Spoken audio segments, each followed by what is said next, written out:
Kilgore Custom Milling, sebuah perusahaan yang akan kita bahas berdasarkan hasil riset dari Rick Hansen, PhD, CPA, bersama rekannya Stephen MSp, CA. Kilgore Custom Milling merupakan sebuah perusahaan yang memproduksi suku cadang bertempat di Ontario Selatan, Kanada. Didirikan pada akhir tahun 1980 oleh Steve McLinden bersama salah seorang rekan sekolah bisnisnya. Steve yang kala itu bekerja di kantor akuntan yang cukup besar, memilih untuk kembali ke sekolah bisnis dengan tujuan dapat memperluas wawasan dan cara berpikir agar kelak setelah lulus dapat bekerja di bagian pemasaran dalam sebuah perusahaan multinasional.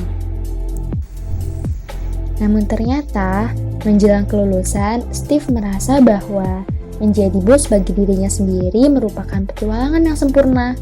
Maka dari itu, pasca lulus dan mendapat gelar MBA, Steve bersama rekan sekolahnya tersebut mencari peluang untuk mendirikan perusahaan.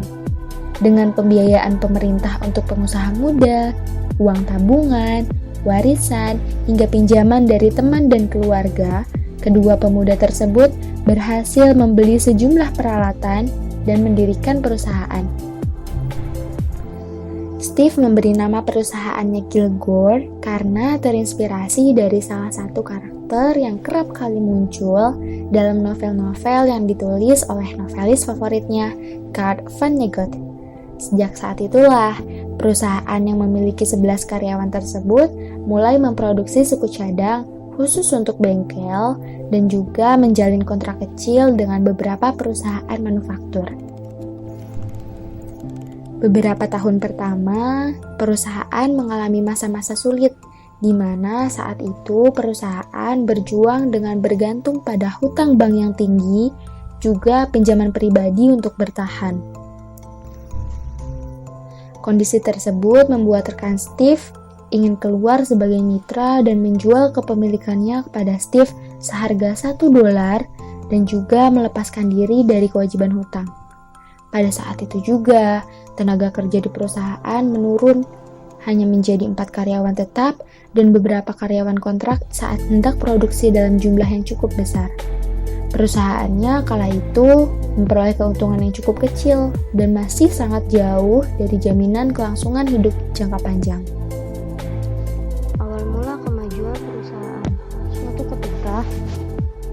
Terjadi kebakaran di salah satu perusahaan yang memproduksi suku cadang mobil kecil, membuat perusahaan tersebut berhenti produksi selama 2 bulan. Saat itu, perusahaan Steve turun tangan menawarkan dan membuat kontrak jangka pendek untuk memproduksi suku cadang jendela listrik di mobil. Siapa diduga, ternyata kontrak tersebut menjadi batu loncatan bagi perusahaan Steve untuk kontrak berkelanjutan menjadi pemasok jendela listrik bagi beberapa perusahaan mobil yang berada di Ontario Selatan. Kini perusahaan telah berkembang, tenaga kerja bertambah hingga 128 orang dengan 2 gedung fasilitas, manufaktur dan gudang yang terpisah. Kilgore kini menjadi perusahaan yang relatif sukses di bidang OEM. Selain kontrak jangka panjang yang cukup menjamin kesuksesan tersebut pun didukung oleh biaya produksi dan biaya operasional yang cukup rendah karena sebagian besar para pekerja terampil berasal dari daerah Windsor yang tidak jauh dari Ontario. Pada dasarnya, karena rakitan jendela listrik ini berteknologi rendah dan dianggap sebagai komoditas, faktor biaya sebagian besar menentukan tingkat keberhasilan perusahaan dalam memenangkan pesanan dari produsen mobil besar. Selain itu, faktor kompetitif kedua adalah kualitas. Meskipun aksesoris, kesesuaian dan finishing tidak menjadi masalah karena tidak dilihat oleh pembeli, namun rakitan yang rusak akan mahal untuk diperbaiki sehingga cacat kualitas dapat berpengaruh pada keputusan membeli dari pembeli mobil. Dengan demikian, reputasi untuk membangun suku cadang yang kokoh dan berkualitas adalah merupakan kunci untuk memenangkan penawaran pasokan. Faktor kompetitif lain dialami Kilgore adalah filosofi berpegang teguh pada rajutannya yang merupakan ungkapan favorit Steve.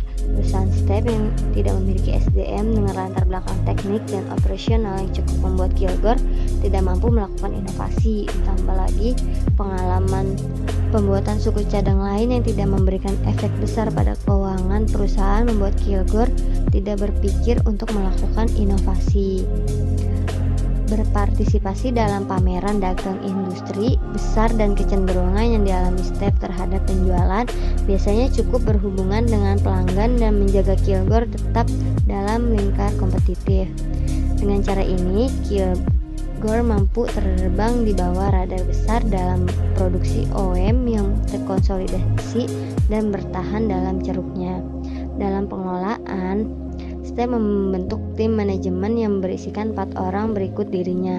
Ada Rory Sullivan yang bertanggung jawab atas semua operasi manufaktur dan pabrik, Casey Doblesin yang bertanggung jawab atas penjualan dan hubungan klien, juga Kate William yang merupakan bendahara perusahaan dibantu oleh tim keuangan yang berisikan 2-5 orang.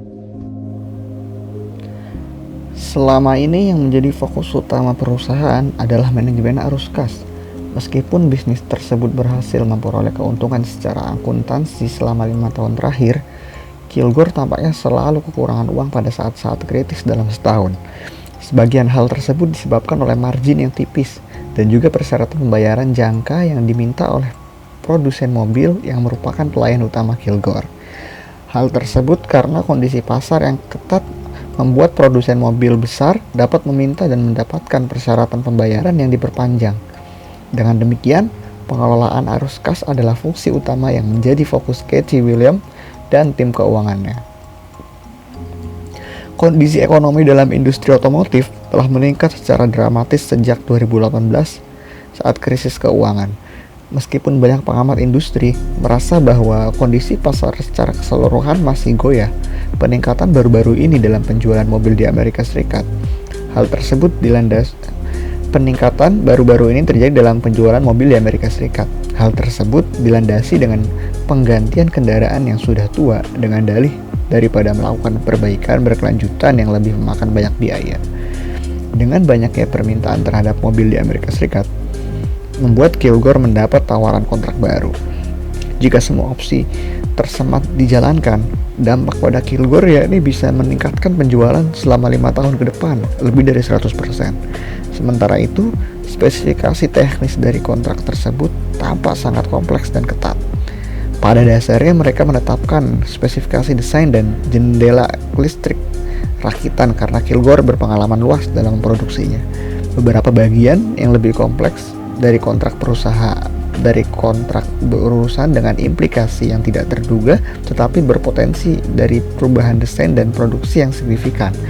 Intinya, kontrak tersebut memiliki ketentuan memberikan kompensasi kepada Kilgore untuk setiap modifikasi yang diperlukan dalam rincian teknis dari apa yang akan diproduksi. Dengan demikian, dari segi risiko operasional, dirasakan kontrak tersebut berisiko rendah bagi Kilgore. Sementara perubahan harus dilakukan pada proses dan kapasitas manufaktur. Diharapkan ini akan berjalan relatif lancar karena mengingat pengalaman Rory selaku yang bertanggung jawab. Namun ada aspek yang dirasa mengganggu dari kontrak tersebut, yaitu aspek keuangan. Lebih khusus lagi, kebutuhan untuk mengelola resiko keuangan. Berdasarkan ketentuan kontrak, semua hasil Kilgore harus dalam dolar AS. Meskipun hampir semua pengeluaran Kilgore dalam dolar Kanada, produsen mobil Jepang yang merupakan klien utama Kilgore mendirikan pabrik untuk memasok pasar AS dan karenanya menuntut agar semua kontrak pasokan juga dalam mata uang dolar AS. Selain itu, kontrak tersebut memiliki beberapa opsi bawaan yang pelaksanaannya akan menguntungkan pabrikan Jepang. Misalnya, kontrak bisa diperpanjang 3 tahun lagi, meskipun terdapat provisi untuk pembayaran pengembangan biaya dari retooling untuk setiap perubahan model yang tidak terduga. Laba dasar margin dalam dolar AS tetap. Opsi kedua yang disematkan dalam kontrak akan memungkinkan pabrikan Jepang itu meningkatkan jumlah unit yang dibeli per tahun hingga 50% dengan harga tetap yang sama. Jika berbagai opsi diterapkan, kontrak pasokan yang satu ini akan mencakup hampir 60% dari total penjualan Kilgore. Yang menjadi perhatian utama Casey selaku bendahara adalah potensi profitabilitas kontrak, terutama ketika opsi yang disematkan dipertimbangkan. Dengan saat ini nilai tukar dolar AS atau Kanada, kontrak tersebut relatif menguntungkan bagi Kilgore. Katie menghitung bahwa ada sekitar 8% margin laba bersih yang dimasukkan ke dalam kontrak, yang hanya sedikit di bawah standar industri. Yang menjadi perhatian khusus dalam kontrak ini adalah potensi dolar Kanada merayap di atas rata-rata seperti yang terjadi secara berkala selama 5 tahun terakhir. Lalu kekhawatiran kedua adalah potensi perbedaan inflasi antara Kanada dan Amerika Serikat. Jika berbagai opsi tersebut diterapkan, dan jika nilai tukar atau perbedaan inflasi bergerak negatif, kontrak berpotensi mengunci Kilgore dalam kerugian jangka panjang. Sebaliknya, jika profitabilitas kontrak dapat dipertahankan, hal itu berpotensi untuk mengubah profitabilitas Kilgore secara signifikan dan memberinya ruang lingkup dan skala ekonomi yang diperlukan untuk mencari peluang lain.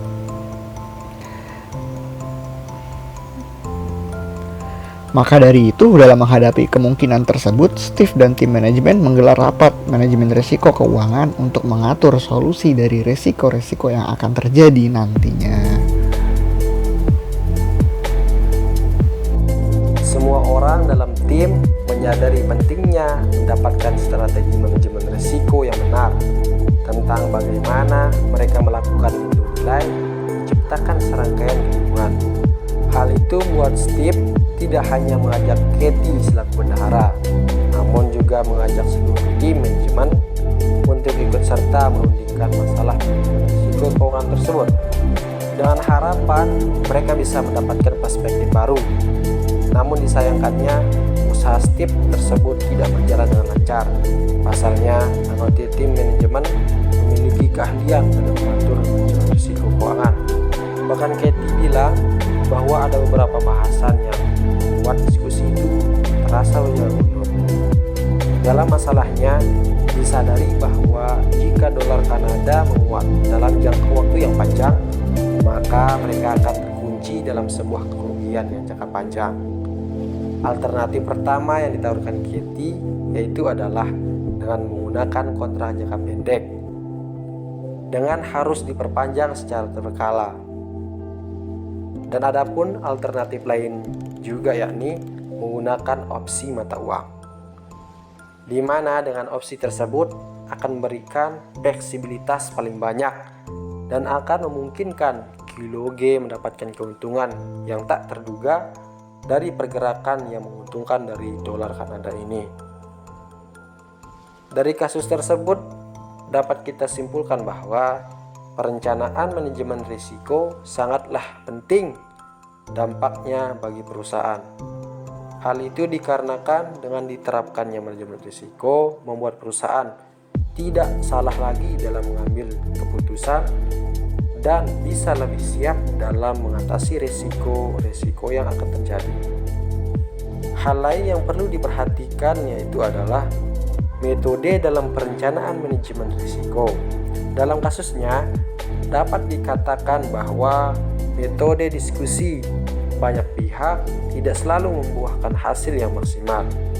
Hal ini dikarenakan audiens yang berdiskusi tidak semuanya memahami bahwa kasus tersebut adalah kasus yang mereka dalami. Karena pada dasarnya kasus tersebut mungkin bukan hal atau bidang yang mereka kuasai.